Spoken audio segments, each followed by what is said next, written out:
आइए आज समझते हैं कि किस तरह से लीवर फेलियर हो सकता है। First of all hepatitis B and C. Hepatitis B and C है जो क्रोनिक लीवर डिजीज कराता है। जैसे आपको मैंने अभी बताया कि हेपेटाइटिस ए और ई जो है वो पानी से फैलता है, जहाँ पर हेपेटाइटिस बी और सी जो है वो निडल स्टिक से, सेक्स से, मदर टू बेबी ट्रांसमिशन से फैलता है। और इसी में ये लिवर में धीरे धीरे जो है डैमेज कराने लगता है। सालों साल तक जो पेशेंट है वो कैरियर बना रहता है। माँ को पता भी नहीं रहता कि बच्चा हेपेटाइटिस बी हो गया।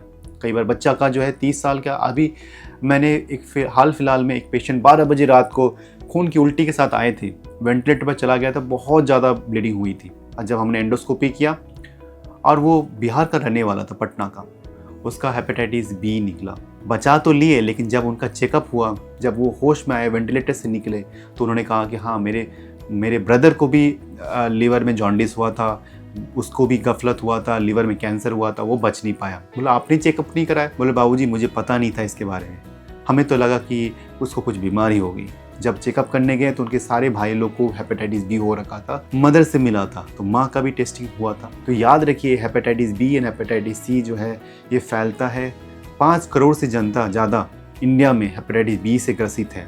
अपना blood test hepatitis B HBsAg levels याद रखिए, ये जो मैं लिख रहा हूँ HBsAg लेवल्स CLIA मेथड से कराइए। हेपेटाइटिस बी होने पे अपना फाइबर स्कैन, लीवर का स्क्रीनिंग कराना ज़रूरी है। उसी तरह से हेपेटाइटिस सी भी जो है लिवर में अंदर अंदर डैमेज कराते रहता है। ये 2 वायरस जो है लिवर में ट्यूमर भी जल्दी कराती है as compared to fatty liver. So ये कॉज होता है लिवर फेलियर का। सेकेंड है कि ऑटो इम्यून हेपेटाइटिस। ये खासकर इस तरह का ऑटो इम्यून हेपेटाइटिस जो है लिवर में इंजरी कराती है, खासकर फीमेल्स में, जिसमें AST/ALT लिवर एंजाइम्स काफ़ी मात्रा में बढ़ जाता है। इनिशियल स्टेज में अगर आप स्टेरॉइड से हम अगर रिस्पॉन्ड नहीं करता पेशेंट को, तो लिवर ट्रांसप्लांट के लिए कहते हैं। बट येस, ऑटोइम्यून हेपेटाइटिस में लिवर ट्रांसप्लांट करने से पेशेंट का दोबारा रिकरेंस होने का चांसेस होता है 25 to 30%। So it is also very important कि जब हम पेशेंट को लिवर ट्रांसप्लांट के लिए बताएं तो भी ये सब चीज़ें बता के आगे बढ़े।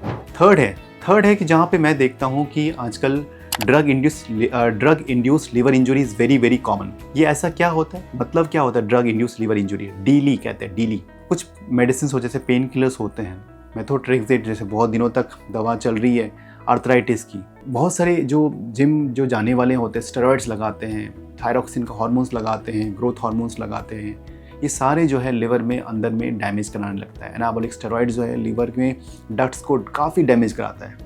मेरे पास एक पेशेंट भी है जो हाल फिलहाल में आया था, वो लिवर ट्रांसप्लांट कराने के आया था। उस पेशेंट का क्या हुआ था, he was very pro body builder. Anuj नाम का था लड़का, 22 साल का, बहुत अच्छा बॉडी उसने दिखाया फ़ोटोज़ की। देखो सर मैं तो काफ़ी अच्छा बॉडी बिल्डिंग करता था, मैंने ये सब भी लिया और बहुत अच्छे तरीके से मुझे बताया गया कि तो, और मैं उसके लिए प्रो भी हूँ, मुझे पता है कि कब मुझे साइकिल लेनी है कब नहीं लेनी है। बट फिर भी मेरा लीवर में बाद में जॉन्डिस बढ़ने लगी, मुझे खुजली होने लगा, मुझे चिड़चिड़ापन होने लगी। जब मैं चेकअप कराने गया था तो मुझे पता चला कि मेरा लीवर डैमेज हो गई। ऐसा स्थिति आ गया था कि मुझे लीवर ट्रांसप्लांट ही करना पड़ा, जहाँ पे मेरा अपना खुद का ब्रदर जो एक फिट है, ना कुछ एक्सरसाइज करता है बिल्कुल, उसने मुझे बचाया। और लिवर डैमेज होने के चलते जो लिवर ट्रांसप्लांट हुआ, उसके बाद फिर मैं आपके पास फॉलोअप में आना चाहता हूँ। सो इसी तरह से पेशेंट्स आते हैं। देखिए बहुत ज़्यादा इम्पॉर्टेंट है, पेन किलर्स हो गए, बहुत सारे एंटीबायोटिक्स हो गए, जैसे मैंने बताया अभी आयुर्वेदिक मेडिसिन्स। मैं कहता हूँ कि हर पैथी जो है लीवर का इंजरी कराता है।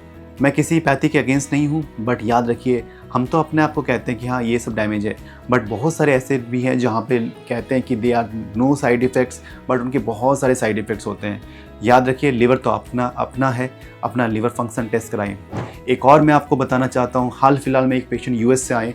वो महिला 1.5 साल पहले मेरे पास आई थी, उनका लिवर में इन्फ्लेमेशन था। मुझे लग रहा था कि उनको फीमेल पेशेंट थे, लिवर में एंजाइम्स हाई था, तो मुझे लगा कहीं ऑटो इम्यून हेपेटाइटिस तो नहीं हो गया। मैंने इस बार बीच में ठीक थे, 1.5 साल बाद फिर वो US से जब इंडिया आए, दोबारा उन्होंने चेकअप कराया, तो फिर वो दोबारा उनका लिवर एंजाइम्स हाई आए।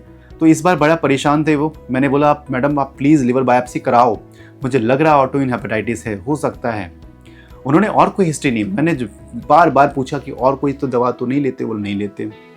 जब वो टेस्ट कराने गए लिवर का बायोप्सी, तो उसमें पता चला कि उनका डीली आया। डीली मतलब ड्रग इंड्यूस्ड लिवर इंजरी।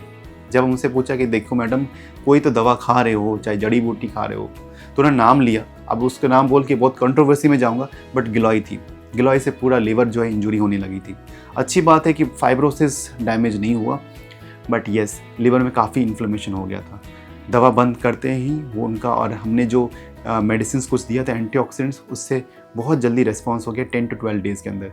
मैं सभी लोगों को अप्रोच और रीच करना चाहता हूँ जिनको भी लिवर में डैमेज है, जिनका भी आयुर्वेदिक मेडिसिन जो लेते हैं, जो भी लॉन्ग टर्म एलोपैथिक मेडिसिन लेते हैं, होम्योपैथिक मेडिसिन लेते हैं, यूनानी जो भी लेते हैं, अपना लिवर फंक्शन टेस्ट कराएं, क्योंकि सारी दवाइयाँ लिवर में मेटाबोलाइज होती है।